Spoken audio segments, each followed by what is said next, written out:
Nessa noite de chamar, sem mais delongas, o nosso amado pastor Branco. Queremos dar graças ao Senhor pela vida dele. Pastor, por gentileza, vem aqui conosco. Louvamos. Quantos estão alegres pela família que nos visita nessa noite?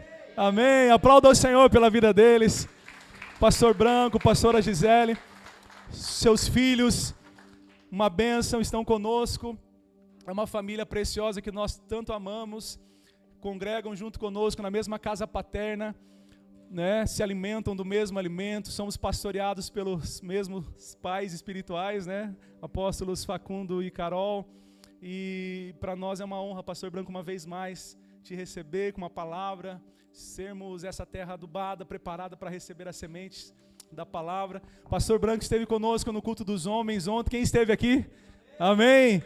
Glória a Deus, já ministrou para nós ontem à noite, culto dos homens, foi tremendo, um tempo muito precioso de crescimento, de avanço, né? Até agora estamos atordoados com a palavra dele ainda, né? Vamos seguir trabalhando, vamos seguir, né? Lendo, aprendendo mais essa palavra, cremos que vai produzir muitos frutos na igreja do Senhor.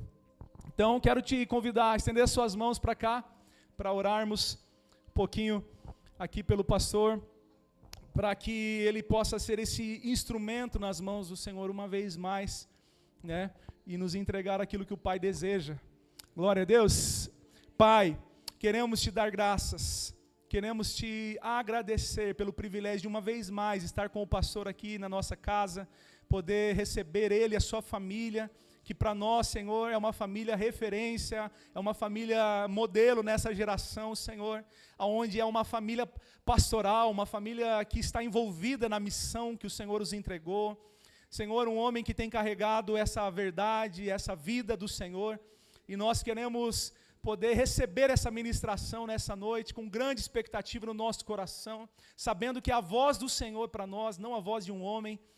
E nós te pedimos, Senhor, use a vida do teu filho uma vez mais, com graça, com palavra de sabedoria, com intrepidez, com ousadia, que ele possa ser usado pelo Senhor como um profeta nessa geração, uma voz do alto aos nossos corações. Continue abençoando, prosperando, Senhor, continue derramando graça sobre essa família, toda esta casa, para a glória do seu nome. Amém. Amém. Amém, pastorzão, uma vez mais, fique à vontade, está em casa, de verdade, está em casa, fique à vontade, em nome de Jesus. Glória a Deus. Glória a Deus. Boa noite, igreja, a graça e a paz de nosso Senhor Jesus Cristo. Pode tomar o seu lugar. Muito bom estar aqui com os irmãos. É uma alegria, é sempre um privilégio poder servir a igreja de nosso Senhor Jesus Cristo. É sempre uma honra. Servir a Deus é a maior honra que um homem pode receber na face da terra. E eu me sinto um privilegiado de estar aqui. Quero aproveitar esse início para agradecer o pastor Tom, a pastora Samila por toda a recepção, por todo o carinho com que nos abraçou desde ontem, quando chegamos, desde sempre, né? Quando chegamos na casa paterna, vocês já estavam, e foram braços que nos acolheram e nos abraçaram desde o início, e parte do que tem acontecido nas nossas vidas nesse tempo, de poder estar viajando e servindo aos irmãos, é parte desse abraço inicial que nós recebemos. Então, a nossa família, a nossa casa, nutre um amor, um carinho, uma gratidão muito forte pela vida de vocês, amém? Essa admiração dessa família padrão é recíproca. Quando nós olhamos para vocês, nós vemos isso também. Me acompanha, como o pastor Tom falou, minha esposa, Gisele, dá um tchauzinho para a igreja, meu amor. Meus filhos, Gustavo e Guilherme, também estão aqui, e é uma agenda que a gente pôde vir em família. Às vezes eu viajo sozinho, às vezes dá para a esposa ir junto, e aqui deu para todo mundo vir junto, o que foi maravilhoso. Além disso, esse todo mundo vir junto foi um presente do pastor Tom e da pastora Samila para nós, porque nós estamos fazendo nessa semana 25 anos de casado, e aí, glória a Deus, glória a Deus, louvado seja o nome do Senhor. E muito bom poder estar aqui com os irmãos. Eu trago também um abraço dos nossos apóstolos Facundo e Carol, que amam essa casa, que servem a essa casa. E quando eu falei para ele da agenda, ele ficou muito feliz e venho enviado e trago um abraço deles. É importante a gente entender isso, né? No meio de um tempo que a gente vive, onde inventou-se uma série de coisas, e uma das coisas que foi inventada, mas Pastor Branco, os homens devem estar pensando, meu Deus, Pastor Branco, vai começar já? Vamos lá, tenha paciência comigo, amém? Mas uma das coisas que foi inventada nos últimos tempos é ministério itinerante, amém? Se você for olhar o significado de itinerante nas escrituras, no dicionário, você se assusta. Porque itinerante é aquele que não tem pouso, não tem abrigo, anda sem rumo. Isso é que é um itinerante, certo? E nós não somos isso. Muito longe. Nós estamos aqui representativamente. Amém? O trabalho e o encargo do nosso apóstolo, do nosso pai espiritual tem crescido demais nos últimos anos. E o apóstolo Facundo não dá mais conta de estar em todos os lugares. Essa é uma realidade. E o pastor Tom sabe que eu falo com autoridade, porque do final do ano passado para cá, eu assumi a agenda do apóstolo. E não há mais condição de estar em todos os lugares. É cada vez mais concorrido para servir todo mundo. E quando algo fica desse tamanho e ganha esse porte, o que um pai espiritual precisa é de filhos representativos. E eu tenho viajado não como um pregador que tem agenda. Eu tenho viajado para servir o meu apóstolo onde ele não consegue ir. Amém? Essa consciência eu gosto de passar para a igreja, porque isso é pedagógico. Eu não sou um pregador, eu sou um pastor local como o pastor Tom, e tenho nos últimos anos servido a igreja e viajado representativamente servindo o meu apóstolo. Dito isso, a gente tem muita coisa para conversar. E eu queria ser rápido com vocês, no sentido de ágil, mas não apressado. Amém? Ágil, mas não apressado. Eu queria saber que se quem está na projeção hoje é o mesmo irmão de ontem. Não é. Eu quero propor um desafio para você. Um desafio do padrão Billy the Kid. Você já assistiu Faroeste? Rápido no gatilho. Você tem que assistir Faroeste. O menino da tua idade não pode ver dorama. Entendeu? Nosso negócio é faca no dente. Amém? Mas o que eu preciso? Rapidez no gatilho. Quando eu brinco falando de Faroeste, para o rapaz da projeção é isso, rapidez no gatilho. Me ajuda com rapidez no gatilho, para a gente poder fluir nos textos. Amém? Vamos junto? Quem é que está comigo? Não me deixa sozinho que eu tenho medo. Glória a Jesus. Lucas, capítulo 15.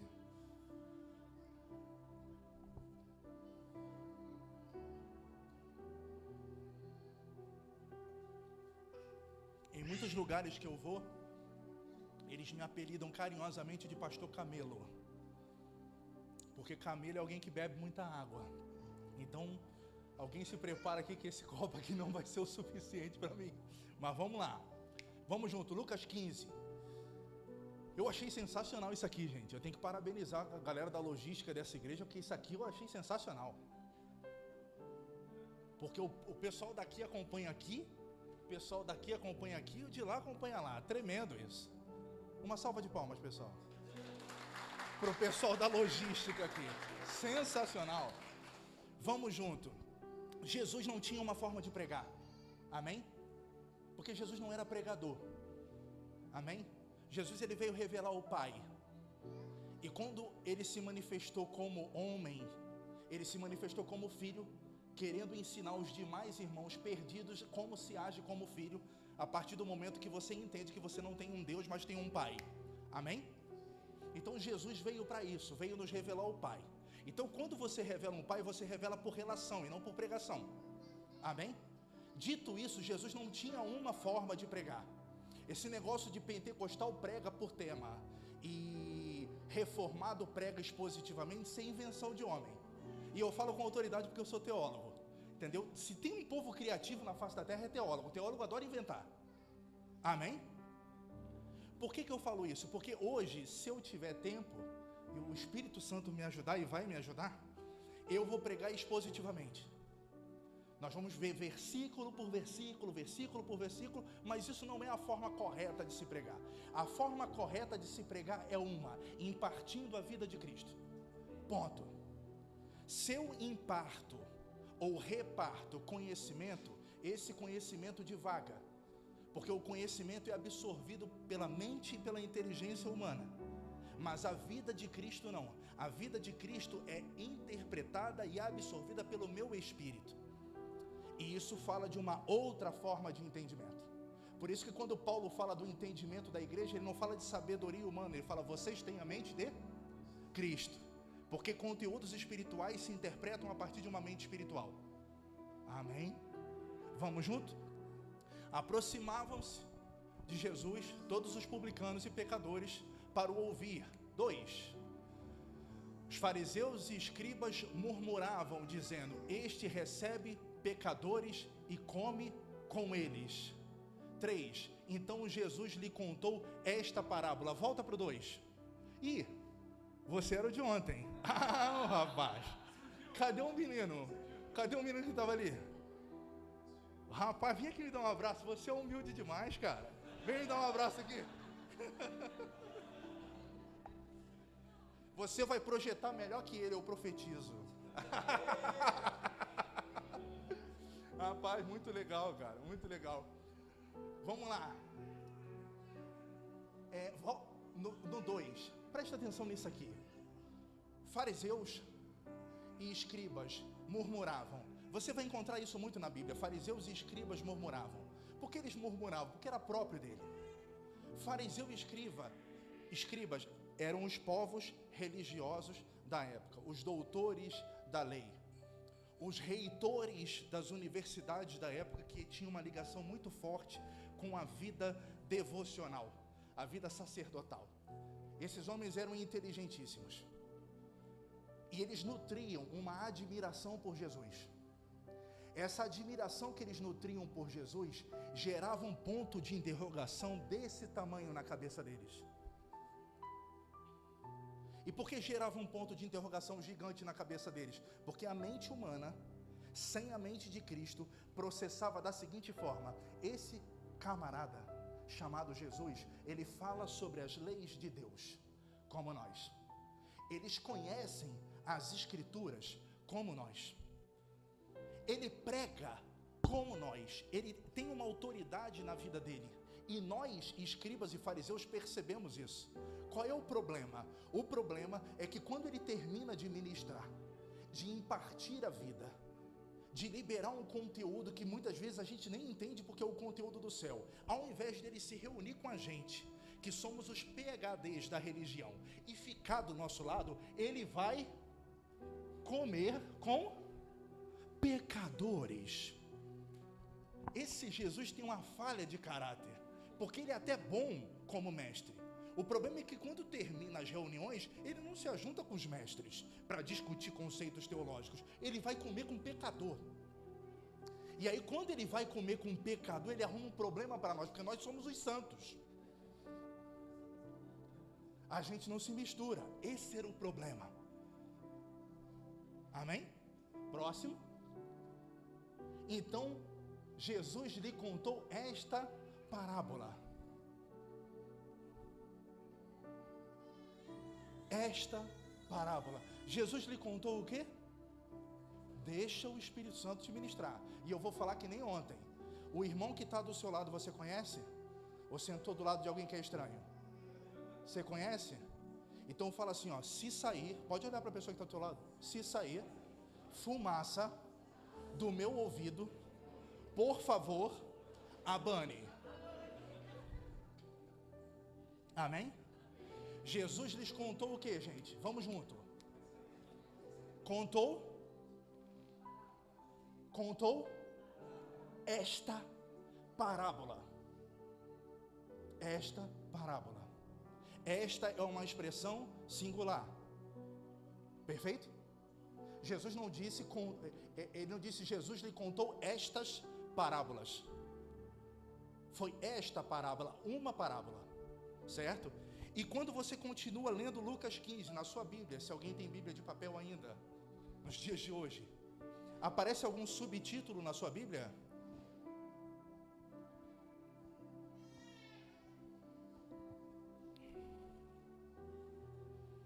Lucas 15, aparece algum subtítulo na sua Bíblia? Qual é o subtítulo, meu irmão? Me ajuda, por favor. Jesus recebe pecadores. Tem mais algum título? Era o seu que eu queria, porque o dele está certo. Eu quero trabalhar em cima do errado. Amém? Era o seu que eu queria. Qual é o título? A parábola da ovelha perdida. O texto transcorre. Tem alguma outra parábola embaixo? Isso, perfeito. E tem alguma depois? Perfeito. A parábola da ovelha, vamos? Perdida. A parábola da dracma perdida. A parábola do filho pródigo. O que significa esses textos que tem na tradução dela? E não tem problema nenhum com a tradução. Vamos ter maturidade para entender as coisas. Amém?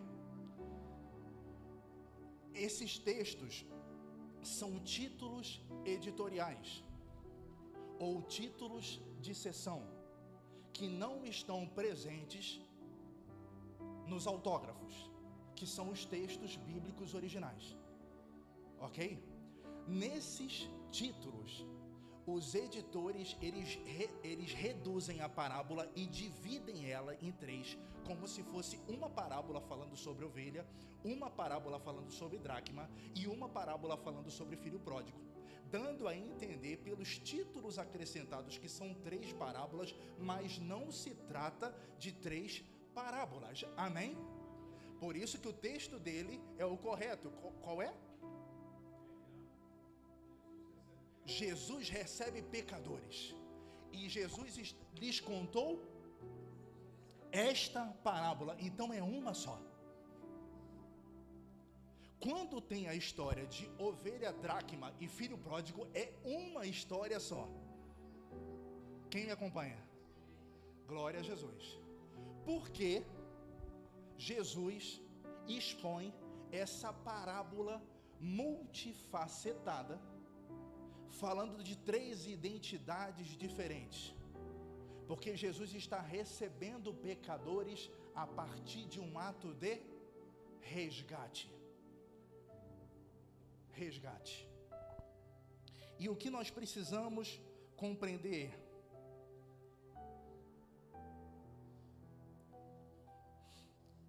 Lucas 19:10. Depois você volta para esse texto. Amém? Lucas 19:10, vamos ver rapidamente. Porque, vamos junto. O Filho do Homem veio buscar e salvar o perdido. Agora nós temos que entender que quem é a expressão, deixa o Espírito Santo te ministrar. Nós precisamos entender quem é a expressão do Filho, sem Jesus estar presente como homem. Quando a gente ouve falar o Filho do Homem veio buscar e salvar o perdido, a gente entende que é quem? Jesus. Cadê Jesus? Uma hora dessa que não veio no culto.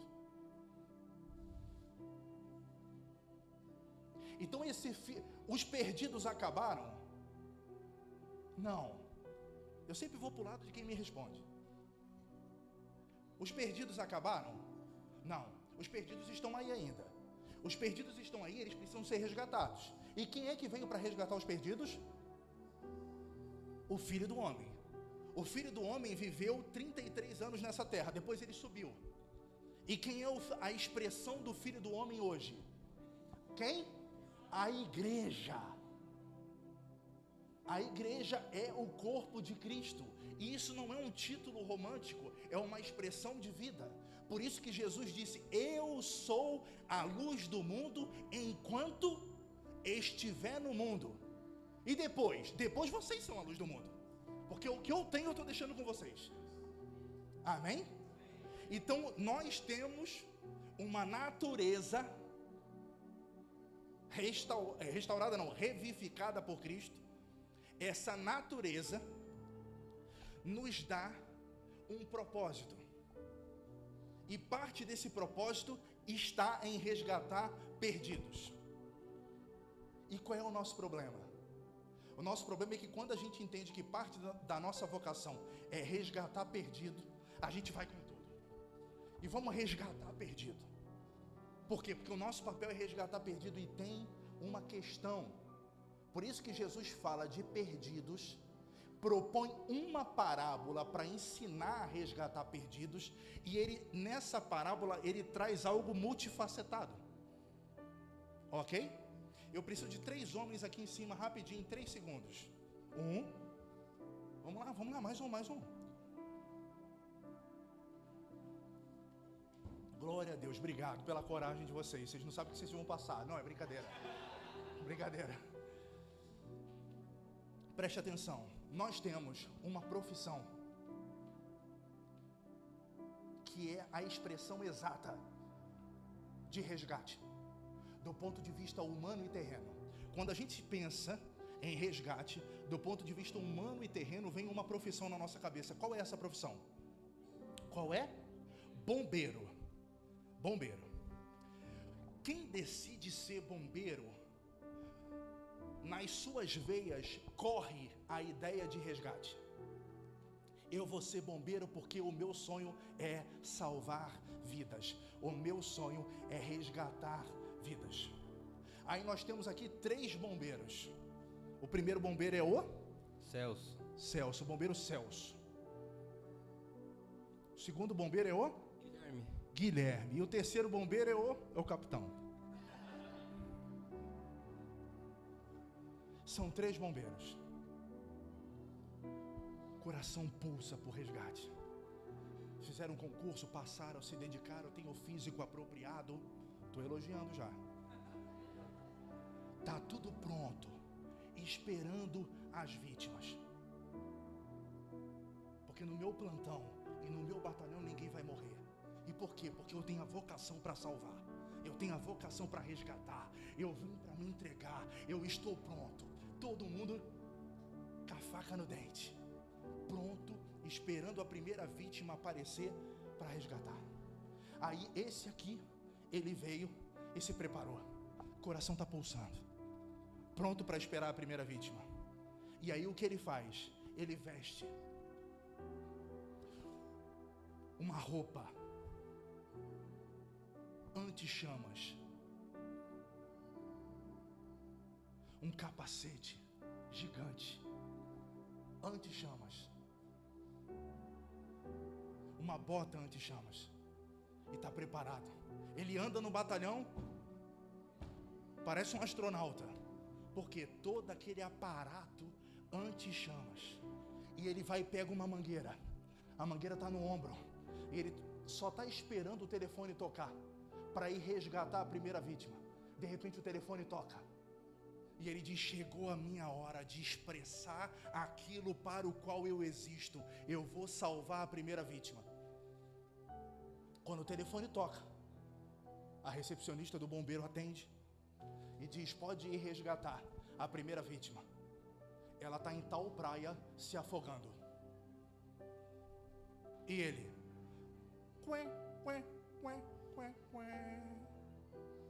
E por quê? Por quê? Ele está com roupa anti-incêndio. Então ele tem dentro dele a chama para resgatar. Mas ele está com o instrumento errado, porque ele não pode levar aquela mangueira, e ele está com a roupa errada. Então ele é ineficaz no resgate, por mais gana, vontade e chamado que ele tenha. Aí a segunda chamada aparece para quem? Para ele. E ele está pronto. E como que ele está pronto? Camiseta vermelha, escrito guarda-vidas, uma boia na mão, uma prancha ou boia e uma sunga. E está pronto. O telefone toca, e quando o telefone toca, acidente com vítima na rodovia, e a pessoa está presa nas ferragens. precisa de socorro rápido, ele está de sunga e camiseta. Existe uma gana para salvar, mas a roupa e o instrumento completamente errado. E ele não. Ele está com a camisa vermelha, com a calça da farda, tudo prontinho. E quando o telefone toca para ele, qual é o problema?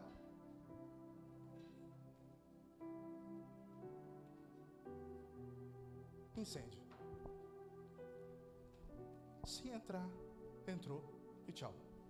Depois só vai buscar o que sobrou, se sobrar alguma coisa, porque vai queimar tudo. Homens com o coração cheio de desejo por resgatar, se prepararam para resgatar, mas por estarem com a roupa errada, não são efetivos dentro do chamado. Quem entendeu a alegoria que eu trouxe? Pode descer, meus irmãos, muito obrigado.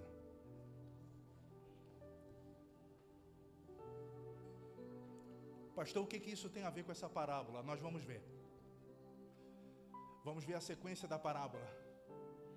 Porque parece que todos nós, na ânsia de resgatar, queremos resgatar todo mundo da mesma forma. E por que numa parábola de resgate, Jesus revela facetas diferentes? Porque cada um desses perdidos que Jesus demonstra nessa parábola tem uma forma específica de ser efetivo no resgate dele. E se eu não for efetivo, se eu não souber a forma como resgata cada um, eu não serei efetivo, porque é como usar camiseta e sunga e tentar apagar um incêndio. Quem está entendendo o que eu estou ministrando? Então vamos ao texto.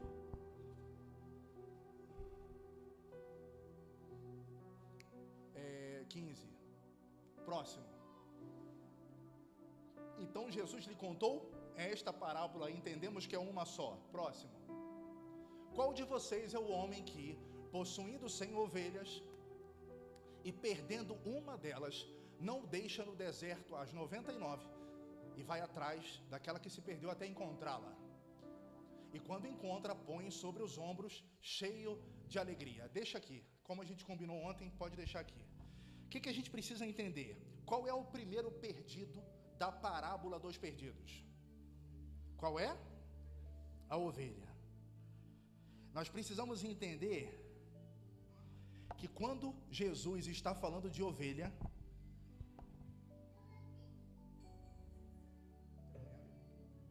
precisou nem esvaziar o primeiro, já chegou tremendo.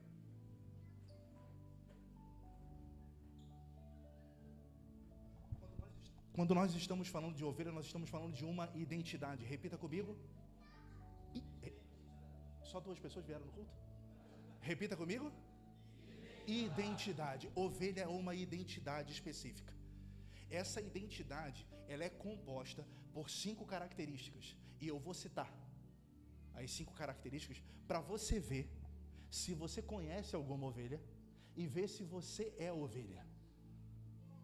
Porque o primeiro a ser resgatado é a ovelha. E quando Jesus está falando da ovelha, ele está falando de alguém específico que tem identidade de ovelha. E essa ovelha que tem identidade de ovelha é resgatado como se resgatam as ovelhas. Ok? Primeira característica da ovelha, ela é indefesa. Repete comigo, indefesa. Ovelha não tem garras. Ovelha não tem presas. Ovelha não dá coice. Ovelha não sabe lutar. Por que a Bíblia fala que a sua vara e o seu cajado me consolam?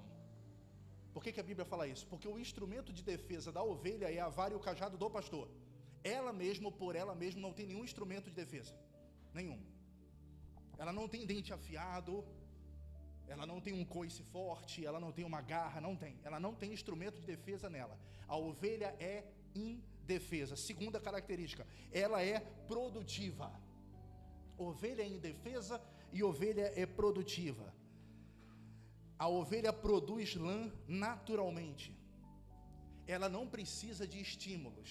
Sabe quando você tem um filho criança ou adolescente, que você pede para lavar a louça e ele não vai?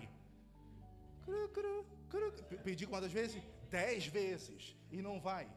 E aí você oferece assim, ó, se você for, eu te dou isso. Ovelha, quem tem caráter de ovelha não trabalha por estímulo, trabalha por natureza. A ovelha é naturalmente produtiva, independente dela ser estimulada ou beneficiada. Terceira, a ovelha é dependente. A ovelha é dependente. Dependente em que sentido? Ela só come o que o pastor dá de comer. Ela não é como um bovino desbravador que acha alimento fuçando em outros lugares. Não, não. A ovelha come o que o pastor dá de comer. E eu não sei se alguém aqui tem uma linguagem ou um vocabulário camponês para que eu possa ser pedagógico no sentido de explicar o que é ser dependente. Por quê? Porque a ovelha, ela é dependente do pastor, mas ela não é dependente do tratador. E por isso que eu falei da linguagem camponesa, porque o camponês, ele sabe a diferença do pastor e do tratador. Quem é que sabe? Ninguém sabe? Glória a Deus, eu vou explicar para você. O que é um pastor? Um pastor é aquele que encontra pastos verdes e conduz a ovelha até esse lugar de pasto verde e seguro. Ele sabe que ali não tem lobo, não tem outros predadores, então conduz a ovelha até o pasto seguro. Qual é a diferença do pastor para o tratador? O tratador, quando ele tem um determinado rebanho, o rebanho não tem contato com o pasto. Ele vai no pasto com a foice ou algum instrumento, corta o pasto, pica o pasto, traz para o coxo e trata a ovelha pronta. O pastor não é tratador. A função do pastor não é dar o pasto prontinho. A função do pastor é dizer: aqui você pode comer com segurança. E muitos perdidos do nosso tempo se perdem por quê? Porque a alma tem uma tendência bipolar, polarizada. Repete isso: a alma tem uma tendência polarizada. O que é uma tendência polarizada? É que quando a gente quer uma coisa e se apaixona, a gente se joga naquilo. E o problema é que crente é criativo e tudo que ele faz, ele dá um versículo bíblico. Então o sujeito chega na igreja sem critério, sem visão, muitas vezes ignorante no tocante às escrituras, e se joga. Em 6 meses ele está machucado, decepcionado e se frustrou. E aí quando ele se frustra, ele diz: foi embora o primeiro amor. Eu estava fazendo tudo porque eu estava no primeiro amor. Conversa, não estava não, querido. Você não sabe, nem acessou o primeiro amor. Você estava com uma paixonite adolescente que te motivou a fazer um monte de coisa. Amém? Então o que nós temos que entender? Pelo Espírito. A igreja passou durante muito tempo onde nenhuma ovelha podia comer nada de outro lugar. Quem é crente há mais de 20, 15 anos, 30 anos, passou por isso. Você é membro dessa igreja, você tem que ouvir o pastor daqui. Você não pode ouvir gente de nenhum lugar. E aí restringiu. Só que a falta de critério, muitas vezes, de explicar a diferença do bom pastor e do tratador, faz com que os pastores, eles queiram pagar de... Nós não somos opressores aqui. Quem está entendendo pelo Espírito que eu estou falando? Então você sai de uma realidade de não poder ouvir ninguém e vai para uma realidade onde não, aqui nós somos livres e você ouve quem você quiser. E aí você vive numa tendência polarizada, porque não poder ouvir ninguém é complicado, porque a expressão de Cristo na terra é o corpo, não é uma pessoa. Então você precisa ouvir alguém. Você precisa ouvir várias pessoas, porque o corpo é coletivo. Nós somos um. Agora, poder ouvir outras pessoas é diferente de ouvir todo mundo. E aí você saiu, a igreja saiu de um ambiente restrito, onde não podia ouvir ninguém, e começou a pode ouvir todo mundo. E qual é o problema? O problema é que todo ensino no mundo espiritual é comida. Repita isso: todo ensino no mundo espiritual é comida. Paulo chega numa determinada igreja e diz assim: poxa, está ruim para mim. E por que está ruim para mim? Porque eu saí de casa e preparei um alimento sólido para vocês. Mas novamente eu tenho que dar leite para vocês, porque vocês não conseguem suportar um outro alimento. A pergunta é: Paulo tinha feito uma feijoada em casa e estava reclamando que ia ter que dar leite? A conversa era sobre comida? Não. O que Paulo estava falando? De um conteúdo espiritual que ele iria servir. Mas todo conteúdo espiritual, no mundo espiritual, trata-se do que eu estou comendo. Então, você não poder ouvir ninguém é o problema, mas você ouvir todo mundo sem critério também é um problema. Porque quando você ouve todo mundo, significa que você come qualquer coisa. E comer qualquer coisa é o prato cheio da intoxicação. E aí quando chega na vida da igreja, tem 1 milhão de problemas para resolver. E esses problemas vêm, muitos deles de onde? Do que eu estou comendo. Achei um pregador no YouTube que a mensagem é tremenda. E quem é? Quem é? Se relaciona com quem? Foi enviado por quem? É casado com quem? Como é a esposa desse cara? O crente é o único povo da face da terra que transforma em referência quem não conhece.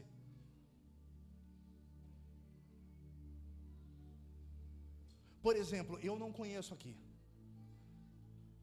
Vim trazer a Sara e o Miguel antes. Voltei para onde eu estava para tomar banho.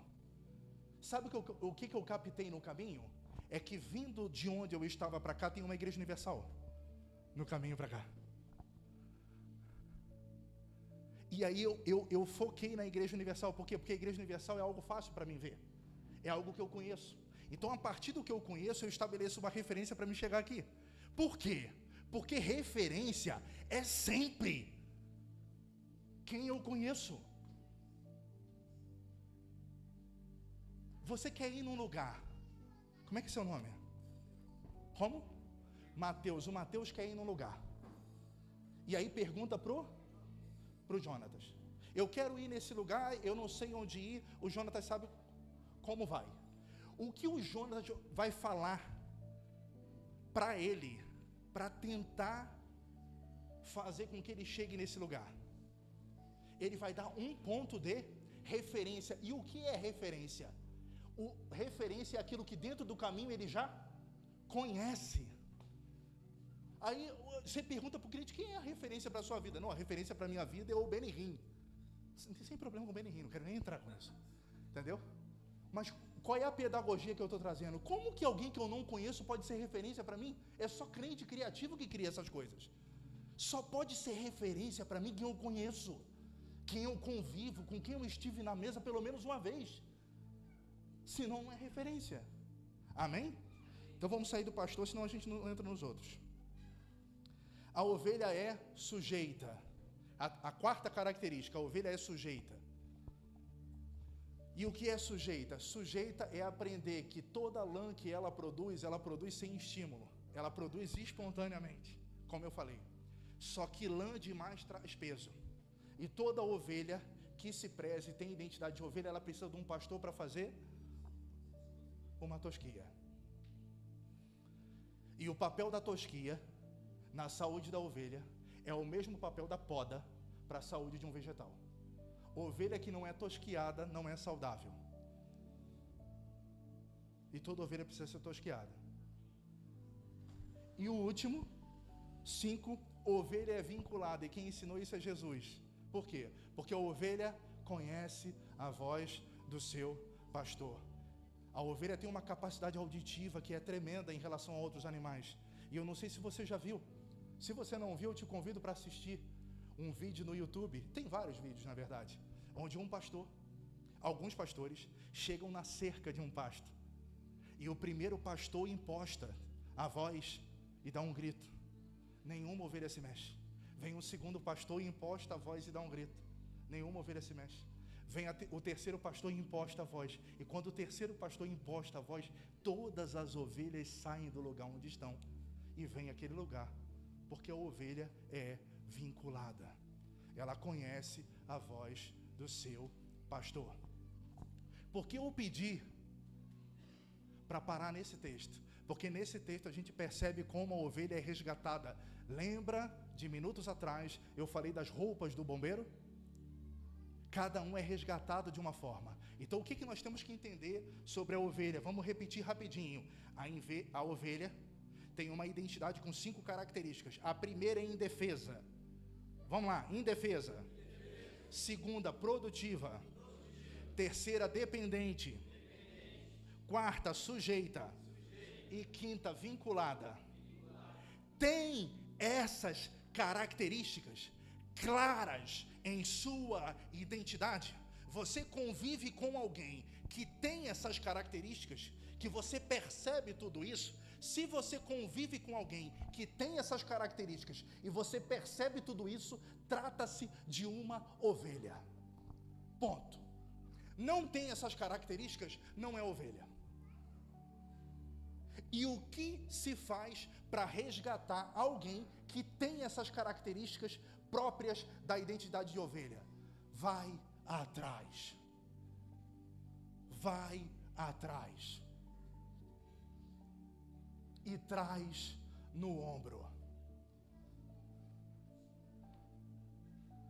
Quando a Bíblia fala de trazer no ombro, é oferecer o suporte que essa ovelha precisa. Foi atrás, não trouxe no ombro, aí fica desesperado. Meu Deus, eu fui atrás, ofereci suporte, ofereci o ombro para trazer de volta, ofereci e não voltou. Não voltou por quê? Porque não era ovelha. Se fosse ovelha, tinha voltado. Tem alguém entendendo? E aí qual é o problema do crente que não se aprofunda? Se eu fui atrás, tentei trazer no ombro, não veio no ombro, não é ovelha. Se não é ovelha, é o quê? Bode, vai para o inferno. Não, calma. Segura a onda. Porque se não é ovelha, é dracma, é filho pródigo, é outra coisa. E aí nós temos que ver as outras formas de resgatar, já que não veio resgatado como ovelha, porque só é resgatado como ovelha quem tem identidade de ovelha. Quem não tem identidade de ovelha não vai ser resgatado como ovelha. Quem está entendendo o que eu estou ministrando? Amém? Glória a Deus. O que nós temos que ainda entender sobre a ovelha? Pastor Tom, quando chegar a minha hora, você faz assim para mim, ó, sem ninguém ver aqui, ó. Entendeu? E eu vou pregando enquanto der. O que nós precisamos entender em relação a essa relação pastor-ovelha? Inclusive eu estava no meu carro com os meus filhos e os filhos do pastor Tom, a Sara e o Miguel, e eu fiz uma pergunta que eu tinha visto numa série de heróis, porque ser pai também é participar. E eu tinha visto algo numa série de heróis, de algo que aparece num tempo que não é dele. Algo que aparece fora do seu tempo. Por exemplo, em série de Marvel, essas coisas acontecem muito isso. Às vezes o cara está na Idade Média e do nada aparece uma Ferrari na Idade Média. Como é o nome disso? Anacronismo. Anacronismo. A igreja comete alguns anacronismos que são perigosos para a nossa movimentação como corpo. E esse texto do pastor resgatando a ovelha é um anacronismo muito forte. Vou explicar bem claro o que é anacronismo. É algo inserido fora do seu tempo. Imagina a cena da ceia. Imagina comigo. Quem é que está imaginando comigo? A cena da ceia, Jesus e os seus discípulos. Daqui a pouco, na mesa, começa uma musiquinha. Qual é essa musiquinha na mesa da ceia? O iPhone do Pedro está tocando. Amém? O que é isso? É um anacronismo. Por quê? Porque não tem nexo. O iPhone está tocando na mesa da ceia, porque é uma coisa que está inserida fora do seu tempo. Quem está entendendo o que eu estou falando? O que nós precisamos entender? Jesus está executando o seu ministério. Fala sobre a parábola dos perdidos. O ministério segue. E ele tem um tempo, depois, bem depois de falar da parábola dos perdidos, tem um tempo ali. E esse tempo ele pergunta para os seus discípulos quem os discípulos dizem que ele é. Primeiro quem o povo diz que ele é, depois o que os discípulos dizem que ele é. No meio desse questionário, desse diálogo, Pedro se levanta e diz: Tu és o Cristo, o Filho do Deus vivo. Jesus responde: não foi nem carne nem sangue que te revelou isso, mas é o meu Pai que está no céu. Sobre essa pedra, tu és Pedro, e sobre essa pedra vou edificar a minha igreja. Essa hora que Jesus fala isso, é a primeira vez que a palavra igreja aparece, certo? Então nós temos igreja, ali aparece a primeira vez. A primeira vez que apareceu igreja, deixa o Espírito Santo te ministrar. A primeira vez que aparece igreja é bem depois dessa parábola, que Jesus diz que o pastor tem que salvar a ovelha. Bem depois. Então a igreja surge aqui. Passa décadas depois, Paulo escreve, décadas depois, Paulo escreve sobre o fato de que Deus, nessa estação apostólica e profética da igreja, Deus levantou 5 homens dons, para que eles operem em favor do aperfeiçoamento da igreja: apóstolos, profetas, evangelistas, pastores e mestres. O que a igreja faz? Pega o pastor de ofício, de título, que é um dessas 5 graças ministeriais, e comete o anacronismo de pegar uma coisa que surgiu décadas depois e transportar ela para a parábola. Quem está entendendo o que eu estou ministrando? Porque o pastor que surge depois da igreja é revelado por Paulo em Efésios, 40 ou 50 anos depois, não tem nada a ver com esse pastor, que é o pastor que larga tudo para salvar a ovelha que se perdeu. Quem está entendendo o que eu estou ministrando? Aí vem a pergunta: pastor Branco, se o pastor que Jesus está ministrando não tem nada a ver com um pastor que tem título e ofício, que só apareceu anos depois em Efésios, quem é esse pastor? Cristo. Porque ele veio como filho para resgatar quem estava perdido. E o filho se manifesta hoje em quem? Em quem que nós conversamos? Na igreja. Então quem é o filho? Quem é o filho? A igreja. E quem é o pastor? A igreja. É a igreja. Nessa parábola, o pastor é a igreja. Por quê? Porque o pastor da parábola é o corpo do filho. Vou repetir, porque eu sou um pregador que não prego mais eu não prego mais por glória a Deus. Quando a gente tem 2 anos de ministério, o pastor Tom, a gente gosta de glória a Deus. O povo dá, glória a Deus. Não. Quando a gente chega em alguma fase da vida, a gente desiste do glória a Deus e começa a pregar por testa franzida. Cada testa franzida que eu ganho é um presente.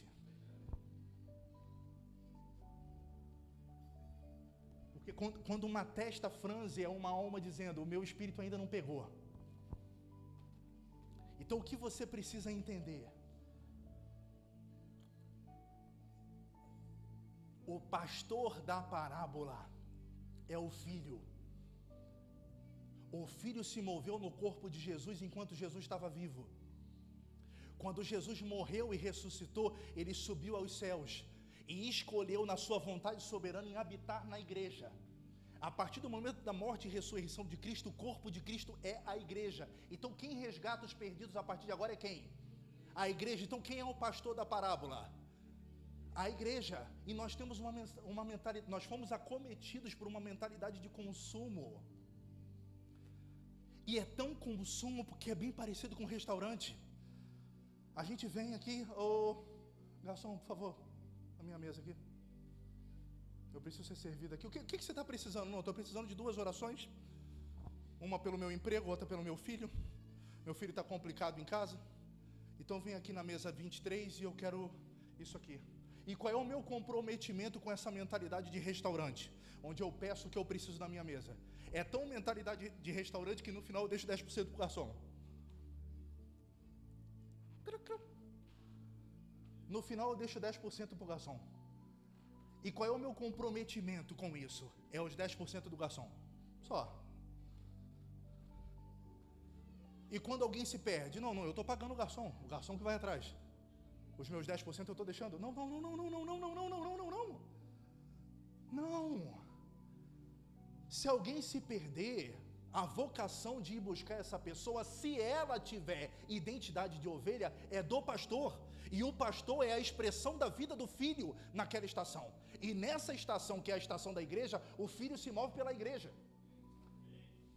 Então, quando alguém se perde, a responsabilidade de atrás não é do pastor constituído. É a responsabilidade do filho.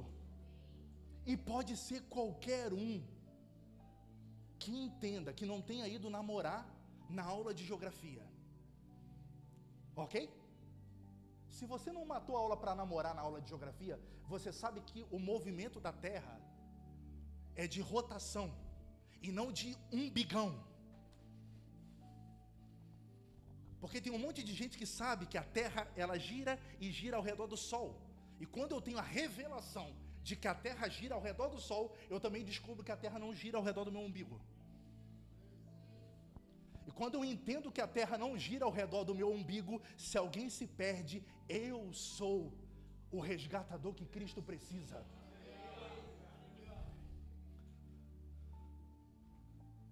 E qual é a função do pastor? É o que está em Efésios 11. É trabalhar incessantemente pelo meu amadurecimento. Porque quanto mais maduro eu for, menos eu me preocuparei comigo mesmo e mais eu estarei apto para ser uma expressão de Cristo na terra. É sobre isso. Quanto tempo eu tenho? Eu preciso dessa informação certa.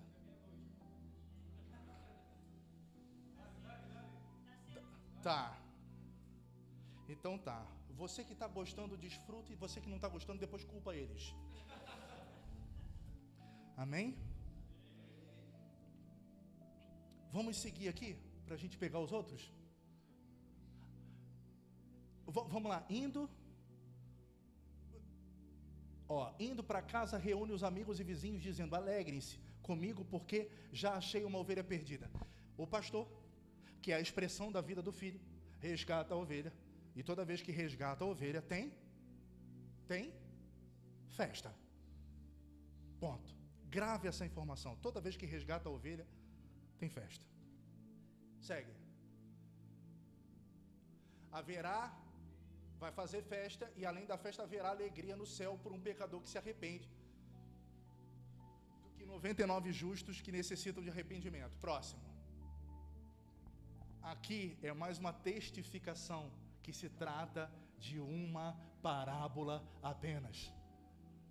Por quê? Porque nenhuma história. E agora você saiu da aula de geografia e foi para de português. Nenhuma história na face da terra começa com ou. Porque ou está falando de opção. Uma coisa ou outra coisa. E por que essa suposta parábola da dracma começa com ou?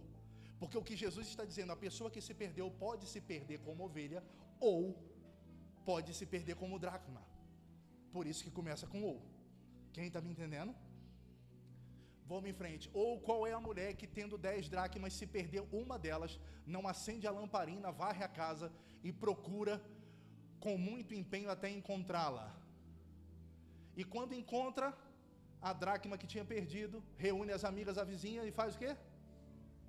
10 e faz festa. Toda vez que encontra algo que está perdido, faz festa. Você pode repetir isso comigo? Toda vez que encontramos como corpo de Cristo quem estava perdido, fizemos festa. Ponto. Agora volta 2 versículos para a gente entender algo aqui. Quem perde o primeiro? Quem perde a ovelha? O pastor. E aí ele vai atrás e traz essa ovelha no ombro. Não é difícil para quem já esteve num campo correr com uma ovelha no ombro, certo? Você coloca a ovelha no ombro, bota 2 patas de um lado, 2 patas do outro, apoia ela nas costas e leva assim, certo? Porque essa é a forma de resgatar a ovelha. E você pode correr com a ovelha no ombro. Agora eu faço um desafio para você. Chega em casa, se arruma, bota um short, um tênis bom para dar uma caminhada ou dar uma corrida, e tenta fazer essa corrida que você faz ou essa caminhada que você faz com uma moeda no ombro. E durante toda a sua corrida a moeda não pode cair. Tem alguém entendendo o que eu estou falando? O que é a dracma? É um valor, é uma moeda. E moeda não se resgata colocando no ombro, porque se colocar a moeda no ombro ela vai cair. Então tem outra forma de resgatar. E quem é que resgata? O pastor resgata a moeda. É o pastor que resgata a moeda? Não, é quem? É quem que resgata? Ou qual é a?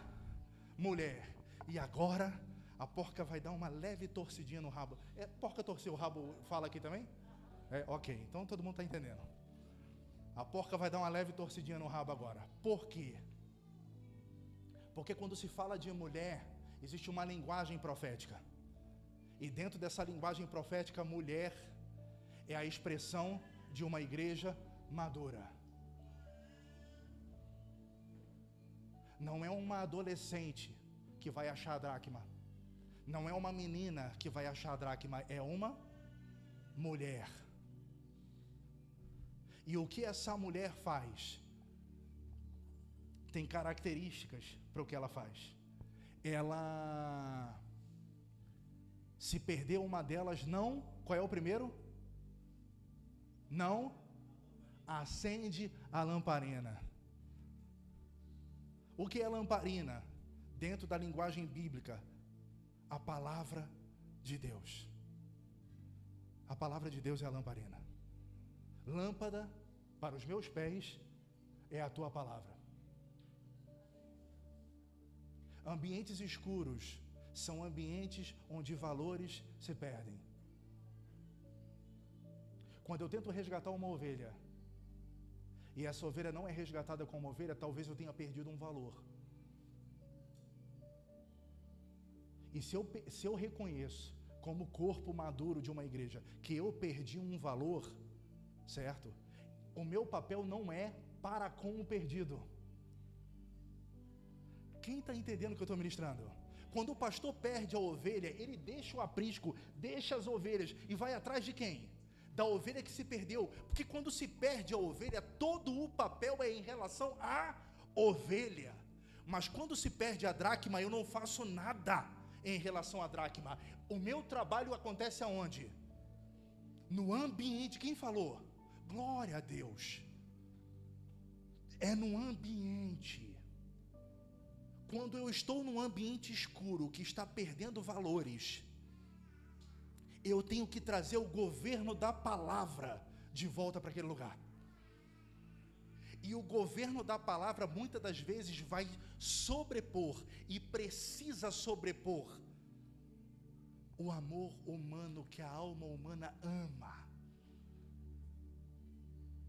O governo da palavra vai subjugar o falso amor humano. Porque a alma humana, sabe qual é o principal louvor? Só os mais velhos vão entender, né? Essa piada, mas vamos lá.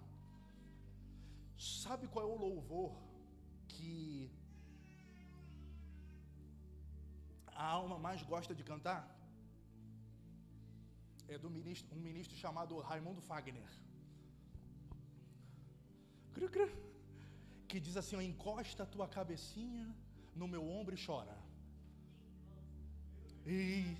Isso, é esse aí, irmã. É esse aí.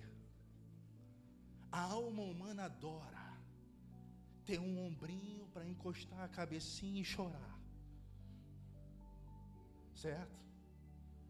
Porque ela se sente afagada quando ela tem um ombro para chorar e diz: aqui é uma igreja de Deus. Porque eu tive o ombro para chorar quando eu precisei. E qual é o problema desse pensamento humano, carnal e caído, que a alma humana denuncia? É que se aqui é o ambiente de Deus, você não sentiria Deus do lado de Jesus, quando ele diz: deixa o morto enterrar os seus mortos. Porque Jesus diz: eu sou a luz do mundo, e a luz do mundo ilumina tudo, sem estar sujeito aos amorzinhos que a alma humana quer. Quem está entendendo o que eu estou ministrando? E isso é um problema do resgate. Porque quando alguém está na condição de resgate, pastor Tom, e líderes dessa casa, porque eu estou falando da mulher, e a mulher é a expressão madura dentro da casa. Vocês precisam entender que quando alguém está na função de resgatado, não escolhe modelo de resgatador. Eu fui policial e trabalhei com trânsito muito tempo. Eu nunca vi uma pessoa, um motociclista, depois de uma colisão com um carro, com perdão da expressão, esborrachado no chão, e ele chegar e dizer assim: o bombeiro veio de vermelho, não quero ser socorrido. Nunca vi. A minha cor preferida é verde. Pode ser sulista, meu irmão, pode ser gaúcho, o cara pode ser Grêmio, roxo. A minha vida é azul, eu sou gremista. Se o bombeiro chega de vermelho e ele está no chão, ele diz: me socorre, mesmo de vermelho. Porque quem tá na condição de socorrido não escolhe modelo. Tem alguém entendendo o que eu estou falando? Não pode, meu irmão, você está no chão. Você está no chão, se chegou, se o bombeiro é magro, se é gordo, se está de vermelho, se a camisa está por dentro, a camisa está por fora, ele é que Deus mandou para te salvar. O teu papel é só ser salvo. Segura a tua onda, menos aí tu está no chão e ele quer escolher o bombeiro. Tem alguém entendendo o que o Espírito Santo está ministrando? Então, primeiro, acende a lamparina, traz de volta o governo da palavra. A alma humana gosta de ser afagada de uma forma que não é o amor de Deus. O amor de Deus ama da forma de Cristo. Ponto. Acende a lamparina. O segundo, varre a casa. O que é varrer a casa? Você varre a casa do quê? Você tira o que da casa? Não tira não. Não tira sujeira não. Quando a tua casa está suja, de sujeira você lava. Cri, cri. Deixa o Espírito Santo te ministrar. Quando a sua casa está suja de sujeira, você lava. Quando você varre é porque você está tirando o quê? Poeira. Varrer diz respeito à resposta que eu dou diante do pó. E quem foi feito do pó? Quem foi feito do pó? O homem, o ser humano, a mulher. Então, o que se trata? Acender a lâmpada, trazer de volta o governo da palavra. E o que significa varrer a casa? Remover da casa toda a estrutura de carnalidade. Tudo que é pó e tudo que é carne precisa ser varrido. Acendeu a lâmpada, trouxe de volta o governo da palavra, varreu a casa, removeu. Tudo que foi diagnosticado como estrutura de carne foi removido. Porque a igreja é um edifício espiritual. Acendeu a lâmpada, varreu a casa, aí começa a procurar. Com diligência. Qual é o problema? É que essa vocação de resgate faz com que a gente queira procurar rápido, sem antes varrer, sem antes acender e sem antes varrer. E o que acontece no lugar onde se procura antes de acender e varrer? Vai até achar alguns, e vai trazer, e vai perder de novo porque a casa está bagunçada. Quem está entendendo o que eu estou ministrando?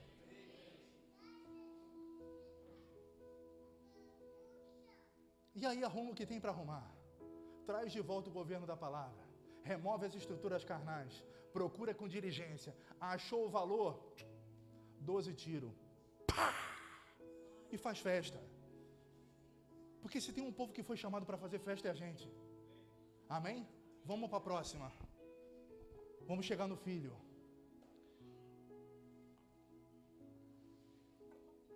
Pastor Tom, não me tenha por chato, mas por favor, diz quanto tempo eu tenho. Tá bom. Queridos, vamos ver o texto. Tem muita riqueza aqui, vamos lá. Passo próximo.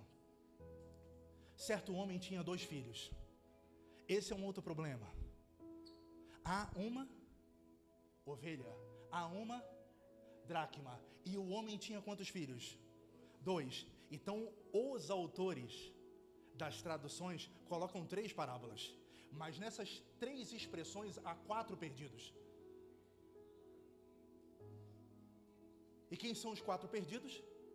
Primeiro, segundo, e o terceiro e o quarto são os 2 filhos desse cara. São 4 perdidos para a gente analisar. Vamos seguir em frente. O mais moço deles disse ao pai: Pai, quero que o Senhor me dê parte dos bens que me cabe. E o pai repartiu os bens entre eles.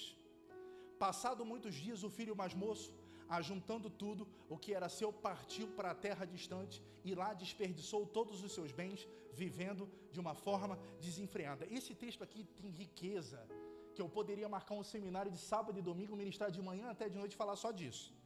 Mas eu quero ser ágil com pontos principais para você pegar, certo? O texto começa com o filho. Esse filho chega naquilo que a gente pode chamar do ápice da rebeldia. E por que o ápice da rebeldia? Porque ele assassina o pai no próprio coração.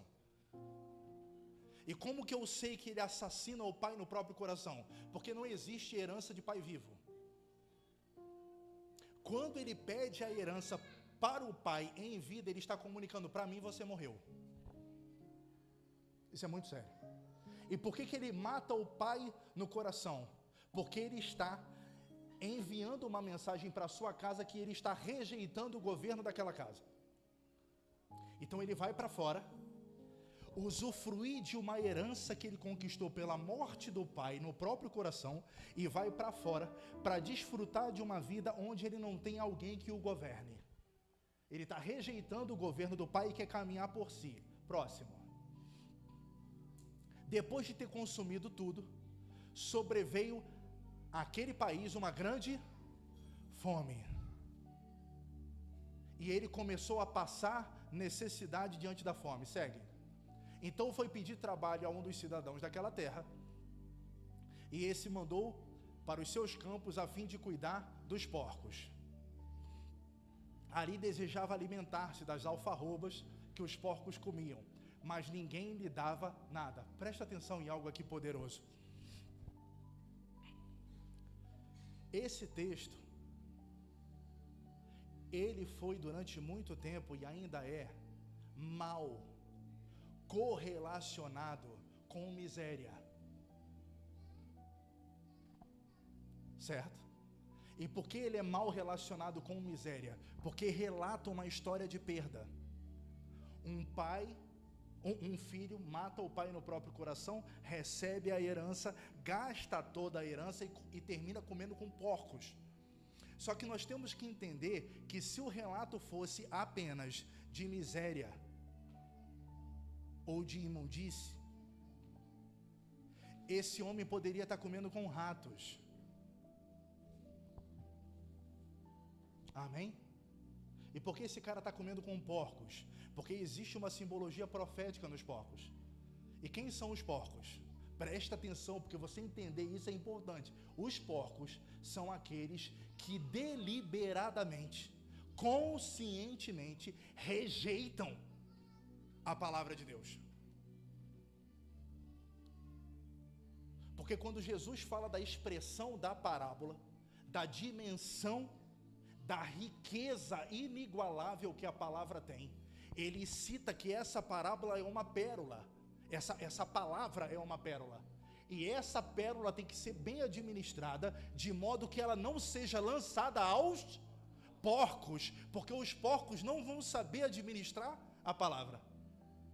Então, quando esse cara está comendo com porcos, ele deseja comer com porcos, tem um problema aqui, porque ele está desejando comer com aqueles que naturalmente rejeitam a palavra do Senhor como pérola. Quem consegue me acompanhar? Certo? Vamos seguir. Então, caído em si, disse: quantos trabalhadores de meu pai têm pão com fartura, e eu aqui estou morrendo de fome. Vou me arrumar, volto para o meu pai e lhe dizer: Pai, pequei contra Deus e diante do Senhor. Já não sou digno de ser chamado de seu filho. Trate-me como um dos seus trabalhadores. E arrumando-se, foi para o seu pai. Vinha ele ainda longe, quando seu pai o avistou, e compadecido dele, correndo, o abraçou e beijou. Pode deixar aí. Vamos entender. Esse cara, ele está comendo com quem despreza a palavra de Deus. E ele tem um insight. E quando nós temos um insight é diferente de revelação. E você precisa entender isso. certo? Porque quando a gente tem um insight, as nossas ideias humanas começam a tentar resolver as coisas, sem que seja a forma que Deus quer resolver. Então ele não cai na graça, ele cai em si. Ele tem um insight que vem dele mesmo, e caindo em si, ele diz: vou voltar para a casa do meu pai. E aí, como tudo que ele está projetando por ele mesmo, ele diz: não, eu caí em mim, percebi que essa galera que despreza a palavra do meu pai é muito violenta, não quero isso, vou voltar para a casa do meu pai e já sei o que vai fazer. Ele já traça como tudo tem que ser. Vou voltar para a casa do meu pai, porque na casa do meu pai tem fartura de pão, e eu vou ser um dos seus servos. Vou trabalhar para o meu pai, porque eu não sou, tudo que eu fiz, percebi que não sou digno de ser filho dele, e vou voltar e vou ser um dos meus servos. Esse é um problema que nós precisamos administrar. Porque todo mundo que vem de um resgate, pela consciência pesada de estar sendo resgatado, quer servir rápido. Não, eu perdi muito tempo no mundo, Jesus me resgatou e agora eu quero servir. Porque a mentalidade não é de um filho resgatado, mas de alguém que agora vai acessar o pão do pai, e os servos acessam o pão do pai porque estão trabalhando. Quem está entendendo o que eu estou falando? E ele tem essa mentalidade de servo. E por que eu parei nesse texto? E arrumando-se foi para o seu pai, vinha ele de longe quando o seu pai o avistou. Presta atenção em algo que é muito poderoso aqui, presta atenção. Ele chega e diz assim: pai, não quero mais ficar debaixo do governo dessa casa, eu quero ir embora, certo? Dá a minha parte que me cabe na herança, que eu vou meter o pé, como se diz lá no Rio. Vou embora. O que o pai faz? Deixa, em nome de Jesus, deixa o Espírito Santo te ministrar. O que o pai faz para esse filho que quer ir embora com a herança não ir embora? O que ele faz? O que o pai faz? O que surgiu a palavra? O que ele faz? Nada. Pai, você morreu para mim, eu quero a herança, quero ir embora, quero desfrutar da herança, quero viver a minha vida. É isso que você quer, meu filho? Está aqui. O pai não faz nada e deixa ele embora. Agora, olha que loucura que tem esse versículo. O pai que não faz nada. Que homem insensível. Que homem gelado. Que homem pragmático. O filho está avisando que vai embora. A alma humana querendo manipular a partir do amorzinho humano. Por que esse cara não fez nada? Ele não fez nada. E por que ele não fez? Olha o que esse texto diz. Vinha ele ainda... Vamos comigo, gente. Vinha ele ainda longe. E o que aconteceu? Continua lendo.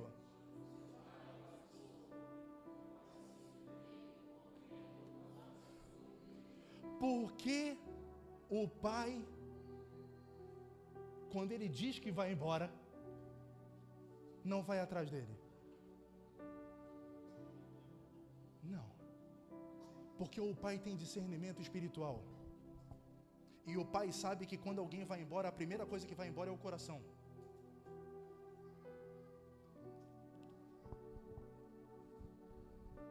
Quando alguém chega ao ponto de ir embora, é porque bem antes o coração já foi. Nenhuma pessoa que sai de uma casa onde o pai se expressa, ela sai porque decidiu aquilo naquela hora. O coração da pessoa já foi há muito tempo. E por que o pai não insiste para ficar? Porque o pai tem discernimento. E tendo discernimento, ele sabe que ali só está o corpo, o coração já estava longe. Mas o pai, como resgatador, ele tem uma característica muito linda. Porque esse filho vai embora. E a Bíblia não precisa quanto tempo que ele ficou fora. Ele pode ter ficado 1 ano fora, 2 anos fora, 3 anos fora. Mas o interessante é que quando ele volta, o pai está esperando na porta. Como o texto diz, avistou de longe. A pergunta é, deixa o Espírito Santo te ministrar, a pergunta é, o que esse pai estava fazendo ali justamente naquele momento. E por que ele estava ali naquele momento? Porque o coração já tinha chegado. Então ele não chora pedindo para ficar, porque o coração já foi. Mas quando ele voltou, ele já estava ali esperando, porque o coração já tinha chegado. Quem está entendendo isso? E não adianta eu pegar o filho pródigo e ir atrás e tentar botar no ombro, porque ele não é ovelha, ele é pródigo. E com um pródigo eu tenho que ter discernimento de ficar no portão esperando ele chegar. Porque cada perdido eu resgato de uma forma. Quem está entendendo isso, igreja? E aí o que acontece? Passa rápido no texto e eu vou encerrar. O filho disse: pai, pequei contra Deus e diante do Senhor. Ele vem de comer a comida do porco e quer ensinar teologia para o pai. Aí o pai vai. O pai diz: tragam depressa a melhor roupa, vistam nele, põem o anel. Quer dizer, tudo que você falou de vir para cá para trabalhar com pão, você vai trabalhar tudo nisso, mas primeiro você vai voltar a ser filho. Porque quando você voltar a ser filho, você vai saber como trabalhar. Porque o servo trabalha por retorno, o filho trabalha por administrar a herança. Você precisa entender isso. Então primeiro você volta a ser filho, depois você começa a trabalhar. Segue. Mate um bezerro gordo, e mate o bezerro gordo por quê?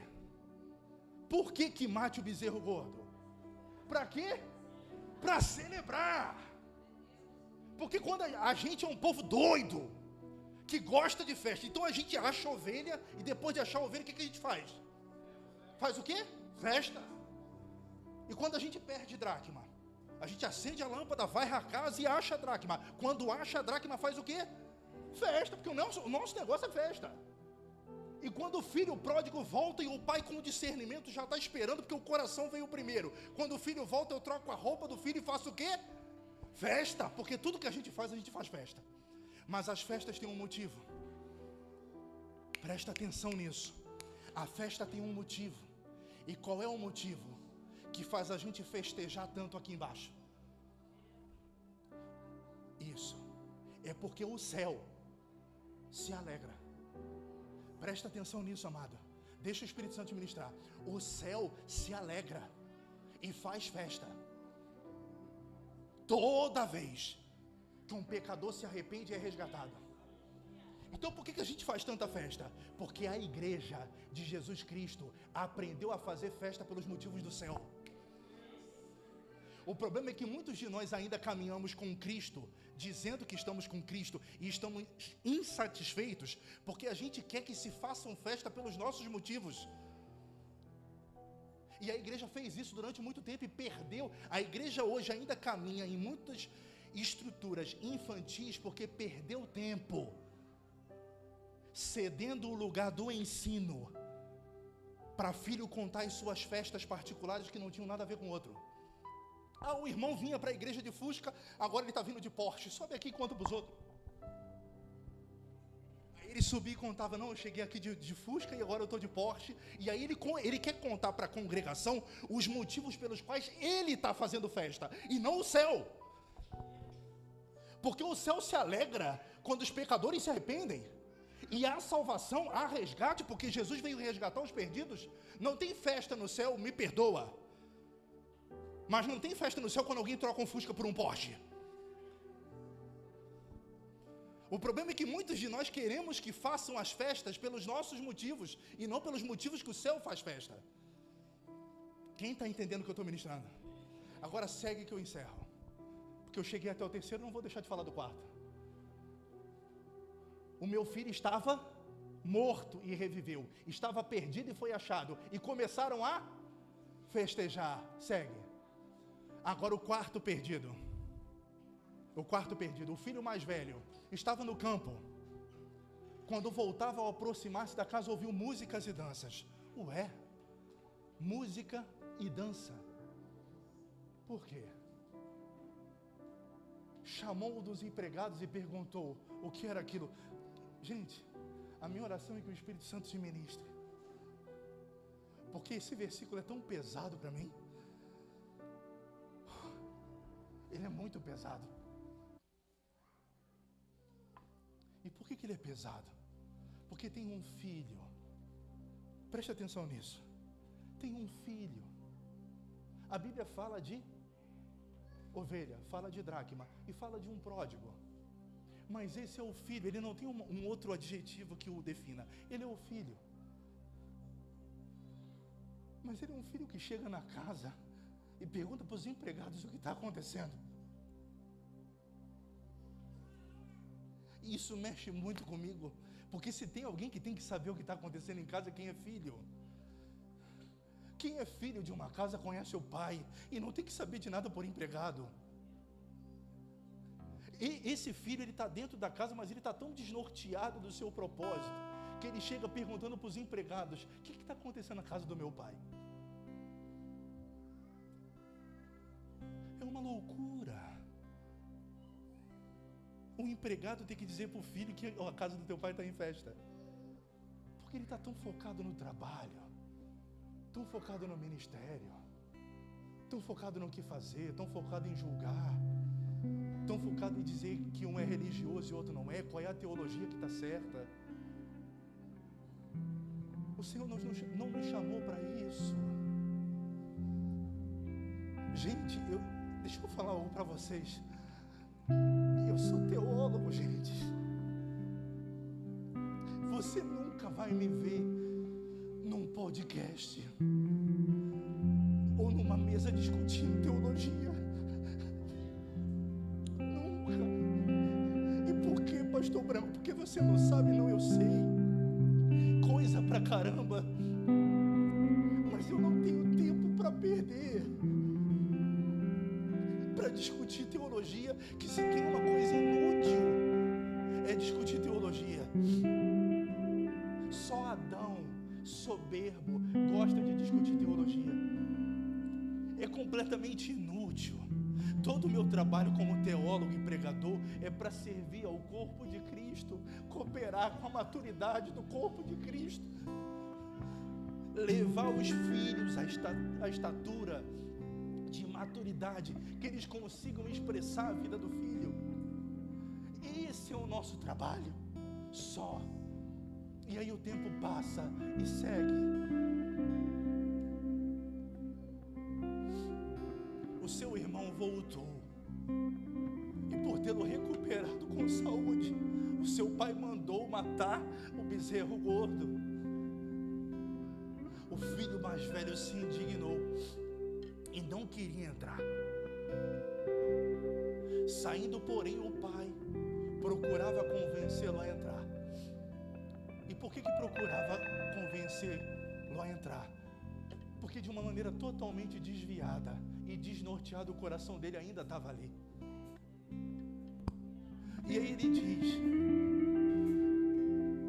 faz tantos anos que eu sirvo o Senhor e nunca transgredi um mandamento seu, mas o Senhor nunca me deu um cabrito sequer para eu fazer uma festa com os meus amigos. Próximo. Mas quando veio seu filho que sumiu com os bens, que é gastador, que é o pecador, que é isso, aquilo, o Senhor manda matar o bezerro para ele. Próximo. Então o pai respondeu: meu filho, você está sempre comigo.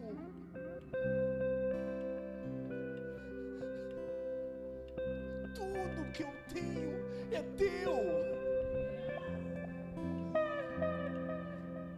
E a gente vive mendigando coisas, como se tudo já não fosse nosso. A gente vive invocando festas. Qual é o principal desvio desse cara? Ele quer uma festa para ele, pelo serviço dele. Eu não sei como isso entra no seu coração, amado, mas isso no meu entra de uma forma devastadora. Eu estou aqui ministrando para você, e por estar ministrando para você, eu não sou digno de nada, de nada. Eu sou o privilegiado aqui, o honrado sou eu. Ah, não, mas eu estou tocando baixo. Não, você está sendo honrado. Eu estou cantando, eu estou servindo, eu venho, mas eu sou o primeiro a chegar, porque eu tenho que ensaiar. Não, você está sendo honrada. É difícil estar aqui. Às vezes os irmãos chegam em cima da hora do culto, e eu sou o primeiro a chegar. Não, você que é o primeiro a chegar, está sendo honrado, porque tudo que nós fizemos é honra. O Criador de todas as coisas, o Cristo vivo que nos amou e se entregou por nós, me escolheu para servi-lo. Que maior honra eu posso ter? E esse filho desnorteado, ele chega e diz: vocês nunca fizeram festa para mim? E eu sou fiel. E o pai tem que explicar: não, as outras festas acontecem porque o céu está em festa. Quando acha a ovelha, a gente faz festa. Quando acha a dracma, a gente faz festa. Quando acha o filho, a gente faz festa. Mas para reconhecer trabalho humano, a gente não faz festa, porque as festas são sempre para Ele. E quando alguém for resgatado, o motivo da festa também não é o resgatado. Por que é a festa no céu quando alguém é resgatado? Porque quando alguém é resgatado, a expressão de Cristo aumenta, porque aquela pessoa passa a ser corpo. Então uma coisa é eu expressar Cristo com 50, outra coisa é eu expressar Cristo com 100. Então quando alguém é resgatado, a expressão de Cristo naquele lugar aumenta. E aí a festa, não pelo resgatado, mas pela vida de Cristo que aumenta.